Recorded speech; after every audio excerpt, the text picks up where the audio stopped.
Joining me here at Gillette Stadium is Matt Roy, formerly of the Lenitum, now running for the Boston Herald Sports Department. Matt, tough loss for Salem today, 26-22, in a game that could have gone either way if Salem had been a little cleaner with the football. I don't think you're wrong, Tim. I mean, we were talking about it a few minutes ago. Salem committed 3 turnovers, and 2 of those turned into Fairhaven touchdowns. And 2 of them were very inopportune times, especially the one at the end of the first half. And when they had stopped Fairhaven in the fourth quarter, and they looked like they were going to drive down the field to potentially win the game, and they had the second costly fumble that they had in the game. The running back from Fairhaven came as advertised. He had a ton of carries and a ton of yards. When I talked to Derek Almeida from my preview, and it was in the paper for this game, he told me, there's no secret what we're going to do. It's Justin until somebody stops it.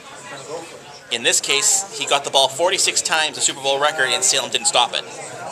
Yeah, and there wasn't always big chunk yards. He could get you the 1 or 2 yards that you really needed. He could get you 5 or 6. He might bust one for 10 or 15, but he didn't have a tremendous high number of long carries. In that sense, Salem did a pretty good job containing it.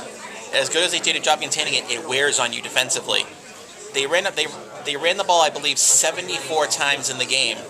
At some point, your defensive line's got to get tired, and I think later as the game went on, you could see those holes were getting a little bigger and a little bigger, and he finally broke the 49-yard touchdown that gave them the lead back for good. Yeah, I talked to Coach Almeida after the game, and I said, Coach, you went real quick on an awful lot of your plays. He goes, yeah, that was by design. It's what we practice, is get up there, get the ball, go. And don't give the defense a chance to set. Because he said Salem was changing defenses on them, and they wanted to try to counter that, so they went even quicker. I mean, the option is all assignment football, and if you can beat the defense to the point of attack at the line of scrimmage, you're going to exploit it. And for the most part, that's what Fairhaven was able to do. Get numbers on, get hats on people.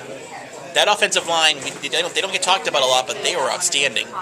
They were big, they were physical, and they pushed Salem around in a lot of ways. Yeah, they did, and Coach talked about that. But Coach Almeida was also very, very complimentary about Salem's physicality and the talent on the other side of the ball field. And the Salem players have nothing to be ashamed of. They played a really good team. They fought all the way to the end. They scored a late touchdown, had an opportunity with a successful onside kick to maybe get another opportunity to get a score and win the game.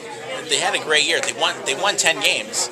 You turn it around. You look. They're 6 points from being undefeated ultimately in their 3 losses. 1 point to PB, 1 point to Winthrop, and they lose by 5. I think 4 in this game. 22. So yeah. They had a great year.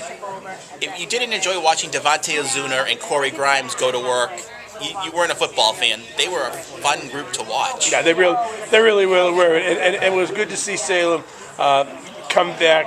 And this team, a lot of people know, is the result of 3 years of believing in the system, following the coach's direction, and putting it all on the line on the field, day in and day out in practice, week in, week out on the field. And today it didn't work out as they would want to have had it work out with the Super Bowl victory. But they can certainly go back to Salem with their heads up, knowing they gave it their all. That was a hard game. I don't think I'm wrong in saying it. And a couple years ago, they were really thought of by a lot of people as a laughing stock of the Northeastern Conference. They were terrible. Yeah. In the COVID year, they scored 3 touchdowns total. What Matt Bouchard has done is in getting these kids to buy in what he's selling and commit to it speaks highly of his coaches, himself, but namely his players. You could have tucked tail of your Salem a couple years ago and said, we're not going anywhere. But from that COVID season, they went to 6-5 to 7-4 last year to Gillette Stadium this year. Yeah. They're doing something right. Now you hope, as this group leaves with Grimes and Ozuna, they build off of this and don't let it fall back to where it did after the Super Bowl a few years ago. Exactly. All right, Matt, got to pack it up here. Thanks for spending some time like the old days. Great to see you again. This is in the baseball field, though. What are we doing? I don't know. We haven't talked since baseball. That's true. You don't have any corrections to make for me, do you? No, I'm good. Okay. Inside joke there, folks. Yes. All right. So that's been Matt Roy, sports writer for the Boston Herald, here on MSO News Sports. Thanks again, Matt. No problem, Timmy.